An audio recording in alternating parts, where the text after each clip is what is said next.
நகையை திருடி விட்டார் என காவல் நிலையத்தில் புகார் கூட கொடுக்காத சூழலில் ராஜமாதாவின் கட்டளைக்கு கீழ்ப்படியும் கட்டப்பாவை போல நிகிதாவின் கட்டளைக்கு கீழ்ப்படிந்த போலீசார் விசாரணை என்கிற பெயரில் அஜித் குமாரை அடித்தே படுகொலை செய்த சம்பவம் தமிழ்நாட்டையே உலுக்கியது.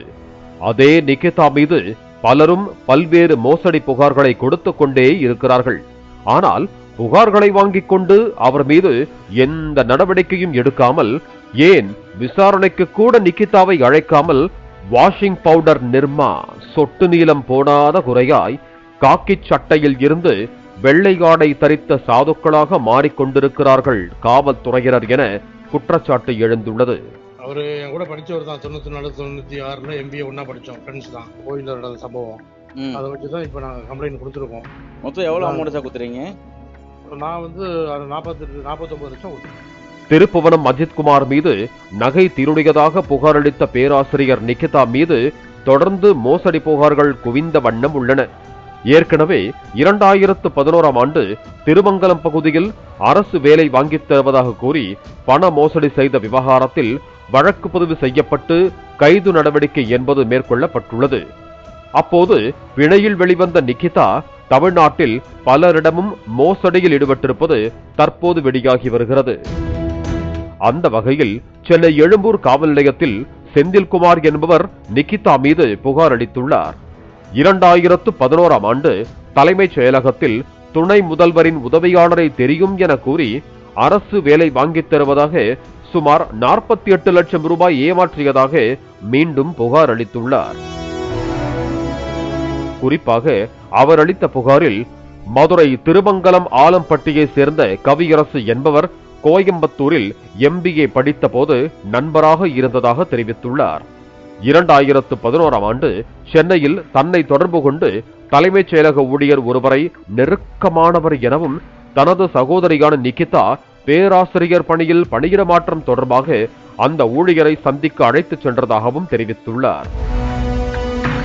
ஆனால் பணியிட மாற்றம் தற்போது செய்ய வாய்ப்பில்லை என கூறியதாகவும், இருப்பினும் ஒரு வாரம் கழித்து நிகிதாவிற்கு பணியிட மாற்றம் வாங்கிவிட்டதாகவும் தன்னை அழைத்து கவியரசு தெரிவித்ததாக குறிப்பிட்டுள்ளார்.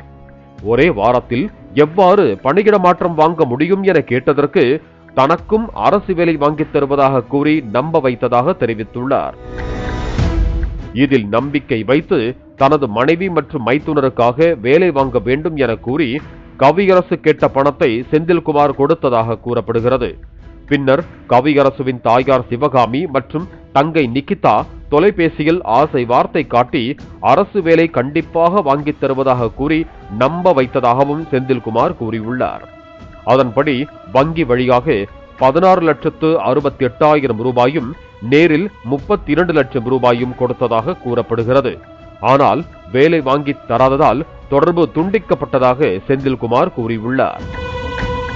நிகிதா, அவரது சகோதரர் மற்றும் குடும்பத்தினர் பணத்தை திருப்பித் தராமல் மோசடி செய்த நிலையில் திருப்புவனம் அஜித்குமார் மரணம் தொடர்பான விவகாரத்தில் நிகிதா குறித்து தெரிய வந்ததாகவும், தற்போது 14 ஆண்டுகளுக்கு பிறகு மீண்டும் தான் இழந்த பணத்தை காவல்துறையினர் மீட்டு தருவார்கள் என்ற நம்பிக்கையில் சென்னை எழும்பூர் உதவி ஆணையரிடம் செந்தில்குமார் புகார் அளித்துள்ளார்.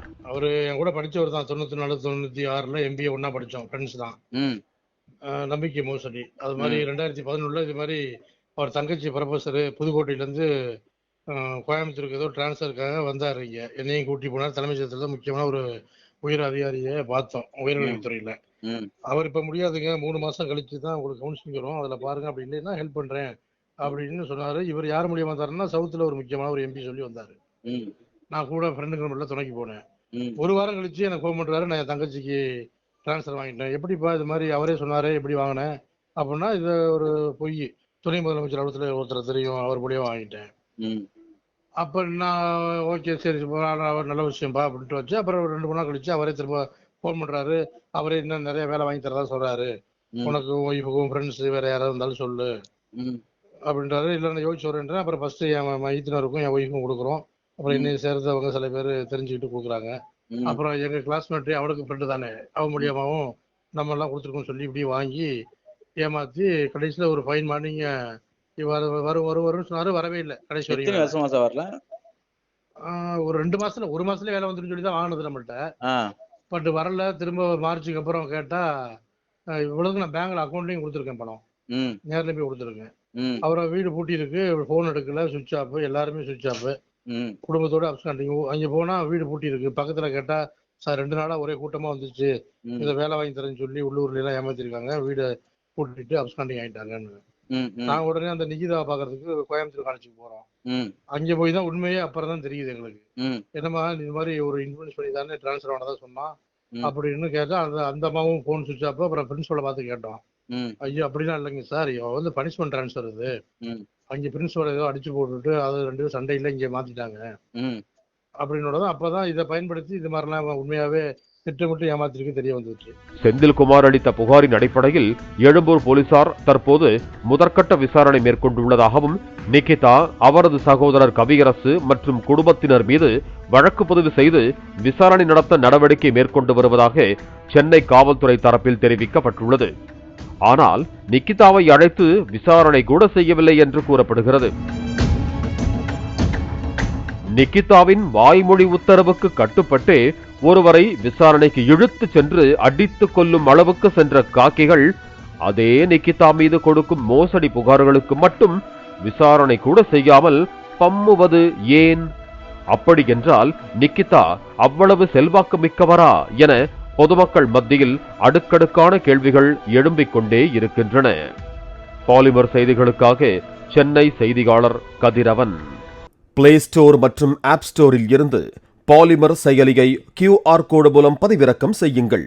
செய்திகளை உடனுக்குடன் பெறுங்கள்.